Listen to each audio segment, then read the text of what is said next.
we're trying to provide something that they need and not something that I think they need. That's important why we collaborate, why we listen, why we learn. When you find these collaborations, it helps extend what resources you have. Very important that they know how they can get the information that they need.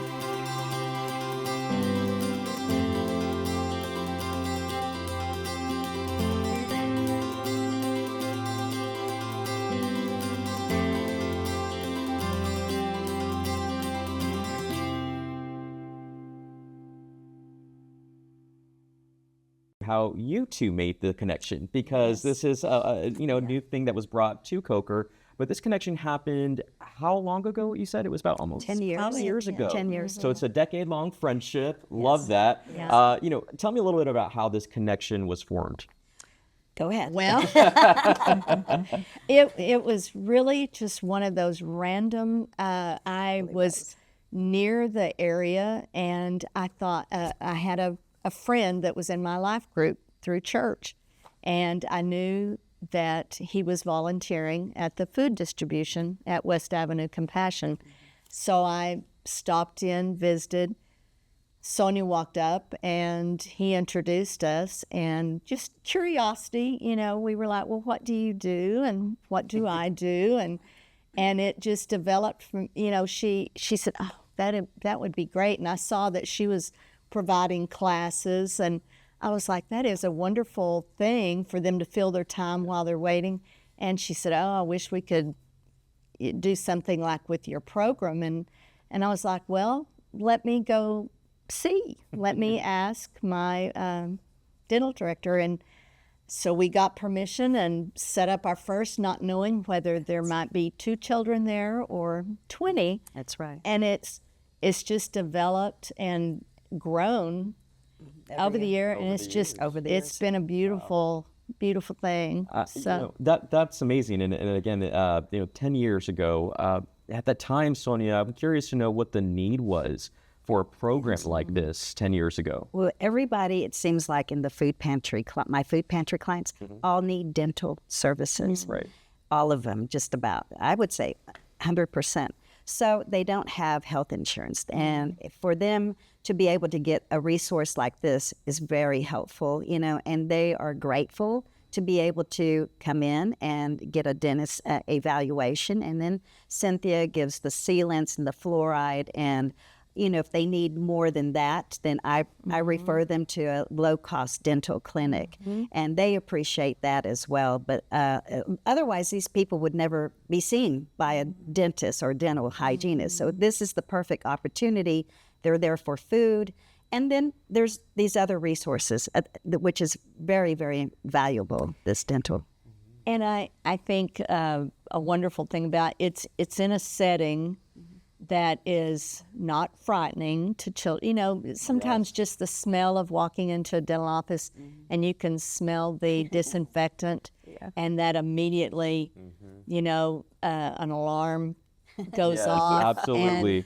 And you're bringing back some memories here. Yes. And we were discussing white coat syndrome, with blood pressure and things. But, we have the little soft, cushy chair, and just the way the other children can kind of see what's going on.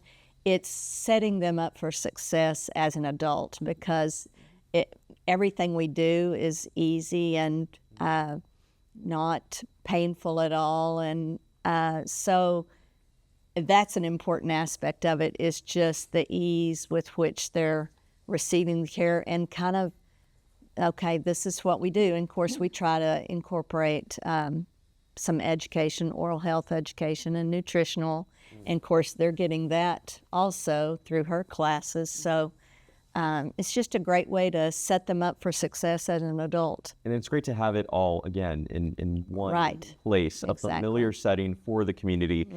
And obviously, it's a very large amount of, the need here is very apparent. But talking a little bit about bringing that attention, I know that you are directly, connected with communities. You are going door to door. I'm curious, Lily, how did you inform, your part in role in informing the community about this program? What bring the information of. How did you bring that information to them? I share like what I say or mentioned before, going through the schools, talking with people on the street, maybe in the restaurant, in the barbershop, Wow. and the hair, getting my hair cut. Yes, and I have the ability to speak, so whatever opportunity that I have, I can share the job, what I do, or yeah. Is there any specific approach that you took that I know you mentioned you went sometimes at the restaurant, or if it was at the hair salon, or it could have been just somewhere casually, you know, what is your approach when you let people know about things that are happening here? It's because they always need something, and it's a topic that I have.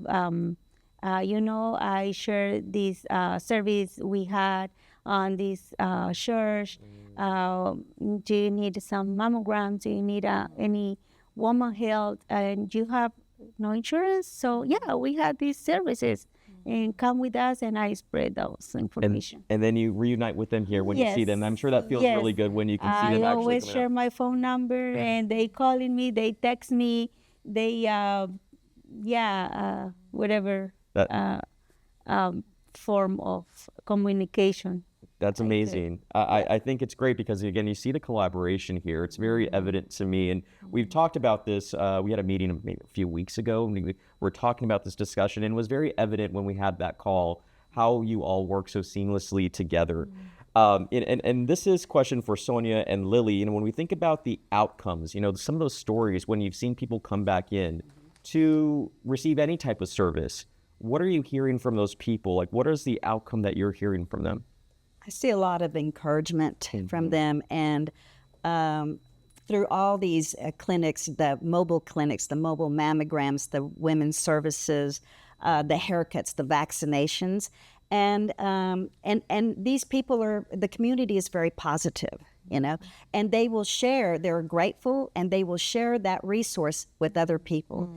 You know, yesterday I was at West Avenue Compassion, and I had flyers for the community care mobile unit that was going to come, and I had a class, and in the class, right after the class, I had two little clients come up. She says, can I have some more of those flyers? So she was going to distribute it at the apartments or whatever, you know, let people take a picture of it and share those resources. So that, you know, it's exciting to see that, you know, people do need these resources, and they're grateful, and they want to share it as well. Feels pretty good, I imagine. And how about you? I know you were talking a little bit too, Lily, about when you see people come in that you've probably met out in the community. How does that feel for you as somebody who's there to make the connection? Yes, it's grateful. I feel blessed, be able to help them, being on this amazing organization that I am here to help them, and I have the resources to share with them. Yeah, I'm just grateful. And grateful is such a good word to use. Yes. You know, and we think about, you know, this importance about bringing the program to an area here like Coker. But I also think it speaks to the importance of this collaboration and how it's really strengthened and expanded this program of Smiles in Schools. Cynthia, you know, tell me a little bit about how this has really helped move your work forward. Well, you know, that's always been our mission is to prevent decay, educate, and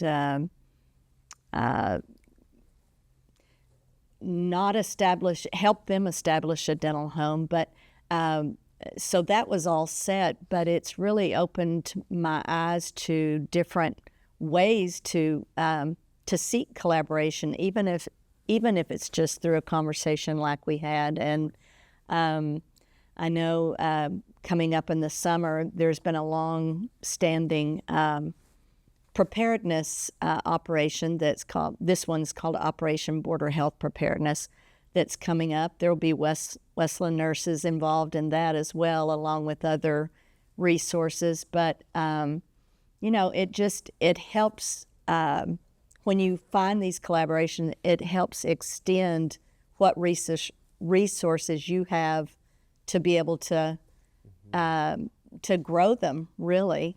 So it's just been a great experience in that way, and hope to find more opportunities to collaborate. Absolutely, and I think that it speaks to, again, the way that we are able to support each other's goals. And curious how it supports the goals even of just the Wesley Nurse, any collaboration. How does that support the goals and the work that you're doing, Sonia? Well, the goal is to help these clients, get preventative health care. And this is something that they would not have, and just being able there to connect the resources for them, it gives them an opportunity to know what to do. And yes, they have my phone number, and yes, I send them a text message with, they don't know the address, but I always have on my phone, on my notes, certain things that I know it's a repeating subject. And I send that information to them, and it's easier for them to navigate, how do you spell the street or the name of the clinic or, whatever. And I'll tell them a little bit about that. So that has been extremely helpful, and they appreciate that, because otherwise they wouldn't get the information they need. Absolutely. And, it's importance of getting people those resources to them. And connecting, knowing the needs that they have out there. Tell me a little bit, Lily, in terms of just the importance of understanding the people that we serve as an organization. Why is it so important that we reach out to them in the work that you're doing? You shared a lot of great points, but I'm curious to know, these are people who know their communities. Why is it important that we continue to hear from them? It's very important to them know about what the services that we have, and it's very important that they know how they can get the information that they need, and also that we have, right, and we can share with them. That's important, as we get that information that could be very life-changing and change their lives in a number of ways. I love these unexpected moments of, oh, I didn't know that, or hey, that's something interesting that I can learn from this. What were maybe some unexpected things that everyone here learned just through this collaboration specifically? What were some things that generally that are good, unexpected moments that you guys had? Well, I think that the relationships that we build are extremely important. It's not unexpected, but in a way it was, but it's very important. I didn't know how valuable it is, but that, it's with relationships. That's how we get things done. And when there's trust and genuine relationships, that impact goes beyond the services that we provide. So that is very important. The relationships we build, the trust we build with them, they see us there consistently, and they know that we care, and we're trying to provide something that they need and not something that I think they need, to meet them there. And that's an important thing too, because as we've continued having these podcast conversations, what we've learned is that we don't have all the answers. We may have some ideas, but that's important why we collaborate, why we listen, why we learn. And I think those are those surprise growth moments, because there's always something that we can learn. And as I look at this, as we close out this particular conversation, I just want to get some takeaways from each of you as we look ahead at the work of connection. How do you guys hope to continue to connect with people? We are connecting with people, having health fairs, having all those kind of activities that we know they are people they need, and share all these services. Health fair is important because we know people do attend those health fairs. We've seen it at the Wesley Health and Wellness Center. We've seen people show up at Dixon for mental health awareness. So we know that those are important, and it's an important way to reach out to people. How about you, Cynthia? How do you foresee, the future of connection? Well, just in getting to know Lily more and what she does, I think it's going to be important to seek out community health workers in some different areas and see if we can develop more collaborations. And, again, with the glasses and the the more information we have about what everybody's doing, the more ways we can think, well, you know what, I think I know where we can get a resource to do that. And, you know, and what I've noticed with in doing these clinics for those 10 years is it's always done with such, there's gratitude from the clients, and then there's just always that dignity in the way that it's done, which is so important because I mean, I was raised, you know, on a farm, limited resources, and I would have loved to have had some of these resources made available, and the preventive dental and all that. But the important thing is it's done in such a way that there's dignity and grace, and so that's been beautiful to see. Absolutely, and again, meeting people where they're at. Yeah. Sonia, we'll round it out with you. You know, what is the hope for more connection in the work that you do as a Wesley nurse? You've been doing this for, you said, 11 years. Yes. And you know, we're bringing these connections together. How do you continue to see this work? Well, you know, the collaborations are very important. It gives me more resources to offer my food pantry clients. I just had one, you know, for perfect example, yesterday, YWCA, one of the health educators told me about this new program. It's through the Mexican consulate, where they provide, it will be labs that they will draw for the patients free of charge. They will actually see if the patient needs something like medicines, they prescribe the medicine for them.